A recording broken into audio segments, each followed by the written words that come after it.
Бул суусу толо келип жаткан бетондуу канал Кичи Капка каналы. Жакын арадан жер астындагы булак толуп каналга куят. Кышы менен жээктер катуу сууктан музга толот. Суу батпай ташып, жакынкы Кыргызстан айыл аймагын 3 айдын жылына суу каптайт. Өзгөчө Кырдаалдар министрлигинин Таластагы кызматкерлери мындайда күнү-түнү даярдыкта туруп жеринде иш алып барышат. Ашат жылда эле көйгөй ошол. Элдер чыгат. МЧСтен жардам келет бизге. Ошол менен бирдикте баары жумуш жылда эле ошол бирдикте жумуш алып Ашканда мына мисалы мына жактан мүрдө чарбак турат, мүрдө чарбакта каптайт. Мына айылга каптап, айылга чейин кирет. Жылда эле көйгөй ушуну. Январь айында 13 январында да ушул муз каптоо, суу каптоо жүрдү.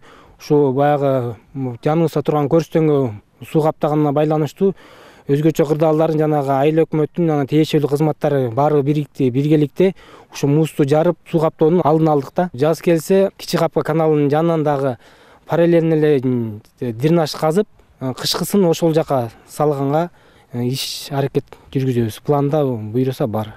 Ал эми бул жер Талас дарыясынын 3 коргон айыл өкмөтүнүн аралыгы. Буга чейин 500 метрден ашык аралыгында дамба бекемделген. Деген менен коңшу казак тарап былтыр суунун экинчи жээгинин дамба менен эпсиз бекитишкен. Ушундан улам дарыя ташыганда берки жээктеги жерлер жээлип, кертилип жатат. Биринчи салынган дамбаларыбызга чоң угроза болуп калды да. Аны азыр эми эң биринчи ушу жерде иш жүргүзүшүбүз керек болуп калды да.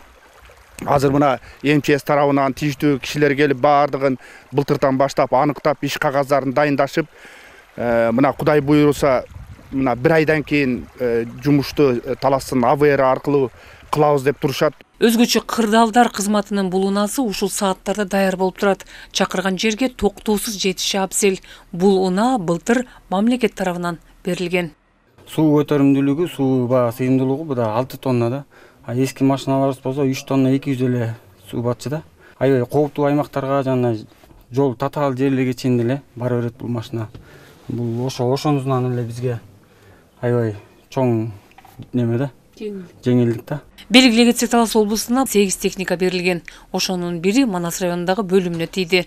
Райондо былтыр 16 өрт учуру катталган. Салика Садиева, Илхан Арстанбеков, Ала Тоо 24, Талас облусу.